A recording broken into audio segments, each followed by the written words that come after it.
अस्सलाम वालेकुम, मैं हूं अली जावेद और आप देख रहे हैं मेरा यूट्यूब चैनल स्टूडियो 360।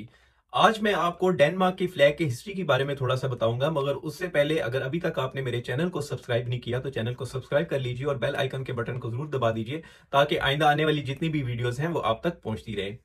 ये डेनमार्क का जो फ्लैग है जो आप देख सकते हैं मेरे हाथ में, जिसका लाल रंग होता है और इसके दरमियान एक सफेद रंग का क्रॉस का निशान होता है। इसका जो ऑफिशियल नेम है इसे डेनेबो कहते हैं। अगर इसका हम ट्रांसलेशन करें तो डेनमार्क के जो रहने वाले लोग हैं उनको डेन्स कहा जाता है, यानी कि डेन्स का कपड़ा। अब डेनमार्क के फ्लैग की एक बड़ी ही इंटरेस्टिंग स्टोरी है या इंटरेस्टिंग हिस्ट्री है। डेनमार्क शायद दुनिया में वो वाहिद मुल्क है जो ये अभी तक ये समझता है कि डेनमार्क का जो फ्लैग है ये किसी ने डिजाइन नहीं किया था बल्कि ये आसमान से गिरा था। ये बात है 13वीं सदी की, जब डेनमार्क एक स्लेबी जंग में जो कि एस्तोनिया में हो रही थी, उस जंग में डेनमार्क जो है वो एक फौज के खिलाफ लड़ रहा था और ये जो है वो 1219 की बात है। उस जंग को लीड कर रहे थे उस वक्त के बादशाह वेल्दिमर साया। उस वक्त या उस जंग में डेनमार्क की फौज तकरीबन जंग हार चुकी थी, उनके हौसले पस्त हो चुके थे और उन्होंने ज़हनी तौर के ऊपर शिकस्त तस्लीम कर ली हुई थी। 15 जून 1219 की बात है कि जब शिकस्त खाई हुई जो फौज है वो देखती है कि आसमान से एक लाल रंग का कपड़ा गिरता है जिसके ऊपर सफेद रंग का एक क्रॉस का निशान होता है, तो डेनमार्क की फौज ये समझती है कि शायद उन्हें आसमान की तरफ से इशारा है और वो इसको देखते हुए उनको एक एनर्जी बूस्टर मिलता है, वो दोबारा से एनर्जी गेन करते हैं और वो हारी हुई जंग को जीत लेते हैं। इस तरह डेनमार्क ये जंग भी जीत जाता है और डेनमार्क को उनका झंडा भी मिल जाता है और वो बादशाह जिसका नाम वेल्दिमिर साया था उसको तारीख में वेल्दिमिर दी विक्टोरियस भी कहा जाता है। अच्छा, डेनमार्क का जो झंडा है इसको हिस्टोरियन ये कहते हैं कि डेनमार्क का झंडा जब 11वीं सदी से लेके 13वीं सदी तक यूरोप में स्लेबी जंगें हो रही थी तो उस वक्त इसका बड़ा कॉमन इस्तेमाल होता था। एक झंडा था जिसका रंग लाल था और उसके दरमियान एक सफेद रंग का क्रॉस का निशान होता था। बगैर किसी डेनमार्क के साथ कनेक्शन के इस झंडे को इस्तेमाल किया जाता था। डेनमार्क को डेनमार्क के जो फ्लैग का स्टेटस मिला था बाकायदा तौर पर, वो 14वीं सदी में मिला था। उससे पहले जो है, जिस तरह मैंने आपको बताया कि ये बहुत सारी जंगों में इस्तेमाल होता रहता था। अच्छा, अब डेनमार्क का जो फ्लैग है ये कई सदियों तक ये रॉयल फ्लैग के तौर पे ही जाना जाता था, यानी कि आम शहरी जो है वो इसको इस्तेमाल नहीं कर सकते थे या उन्हें इजाजत नहीं थी, उनके ऊपर पाबंदी थी। बल्कि 1834 में तो जो उस वक्त का बादशाह था उसने डेनमार्क के फ्लैग को आम शहरियों को इस्तेमाल करने के ऊपर इसकी पाबंदी लगा दी थी। और जब 19वीं सदी के दरमियान में या मिड में डेनमार्क की फौज जो है वो जर्मन की फौज से एक जंग लड़ी और वो जंग जीत के जब डेनमार्क की फौज वापस आ रही थी तो उस फौज का इस झंडे के साथ इस्तकबाल किया गया। वो फौज ये देखती है कि प्राइवेट घरों के ऊपर भी ये झंडा लगा हुआ है। तो कुछ सालों के बाद ही ये जो बैन था जो 1834 में बादशाह ने लगाया था उस बैन को लिफ्ट कर लिया गया और ये झंडा जो है फिर आम पब्लिक इस्तेमाल कर सकती थी। अच्छा, अब हिस्टोरियन ये कहते हैं कि डेनमार्क के झंडे की जो है वो पहली दफा हिस्ट्री में इसको जब बताया गया या हिस्ट्री में इसको देखा जा सकता है, वो 16वीं सदी में इसका जिक्र आता है। डेनमार्क का झंडा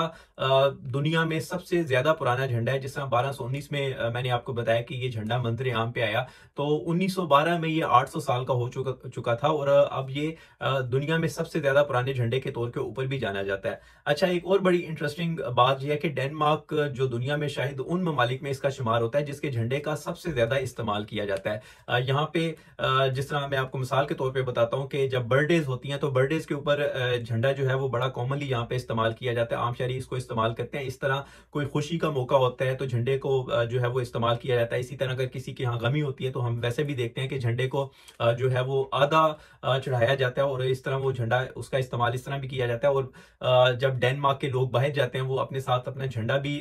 किसी न किसी सूरत में कैरी करते हैं। मसलन डेनमार्क के जो जो लोग हैं उनके बैग्स के ऊपर अक्सर डेनमार्क का झंडा जो है वो डिजाइन किया होता है। इसी तरह अगर डेनमार्क की जो कुछ प्रोडक्ट्स हैं जो पैकिंग होती है उसके ऊपर डेनमार्क का झंडा लगाया जाता है। तो डेनमार्क का झंडा जो है ये बहुत कॉमन इस्तेमाल किया जाता है। और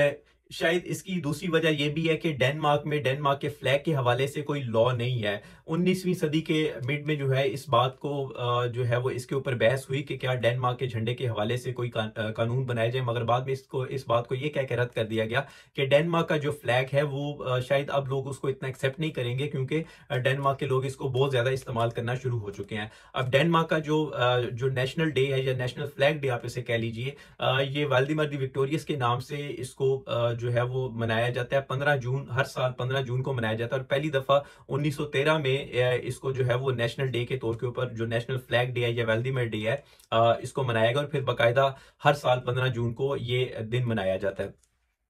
अच्छा, अब हिस्टोरियन तो ये समझते हैं, बल्कि तकरीबन हर जी-शोर इंसान ये समझता है कि ये नामुमकिन सी बात है कि डेनमार्क का जो झंडा है, वो इस तरह आसमान से गिरा होगा। ये बात तो 100% हकीकत है कि डेनमार्क सलेबी जंगों में गया और उस जंग में मगर ये बात इवन हिस्टोरियन भी नहीं मानते कि ये झंडा जो है वो आसमान से गिरा होगा। मगर क्योंकि अब जिस तरह वालिदैन या बुजुर्ग लोग अपने बच्चों को परियों की कहानियाँ सुनाया करते थे, अब ये बड़ा कॉमन है कि डेनमार्क में इसको एक बाकायदा तौर पे जो पेरेंट्स हैं वो अपने बच्चों को एक ट्रू स्टोरी के तौर के ऊपर बताते हैं कि किस तरह उनका झंडा जो है वो दुनिया में आया और किस तरह उनका झंडा जो है वो उसको डेनमार्क के हवाले से पहचान मिली। गो के जिस तरह मैंने आपको पहले बताया कि ये हकीकत नहीं है, इस तरह इस हिस्टोरियन भी इसको बाकायदा तौर पे हकीकत नहीं मानते, मगर ये हकीकत ज़रूर है कि डेनमार्क में इस चीज़ को ये ज़रूर समझा जाता है, ज़रूर इसको आगे आइंदा आने वाली नस्लों तक ये बात पहुंचाई जाती है कि डेनमार्क का झंडा जो है ये जो झंडा है ये बाकायदा तौर पे आसमान से गिरा था और उसको जो है वो किसी और ने डिजाइन नहीं किया, बल्कि ये एक हेवन से आया था। अगर आपको डेनमार्क के फ्लैग की हिस्ट्री के हवाले से ये वीडियो पसंद आई हो तो आप इसको जरूर लाइक कीजिएगा और शेयर भी जरूर कर दीजिएगा उन लोगों के साथ जो डेनमार्क की हिस्ट्री को जानना चाहते हैं, और खास तौर पे उन लोगों के साथ जो डेनमार्क की सिटीजनशिप के लिए एग्जाम देना चाह रहे हैं, क्योंकि अक्सर डेनमार्क के फ्लैग के हवाले से सिटीजनशिप एग्जाम में ये क्वेश्चन लाजमी तौर पर आ जाता है। तो आप जरूर उनके साथ शेयर कीजिएगा और चैनल को जरूर सब्सक्राइब कर लीजिएगा ताकि आइंदा आने वाली जितनी भी वीडियोज हैं खासतौर पर डेनमार्क की हिस्ट्री के हवाले से वो आप तक पहुंचती रहे।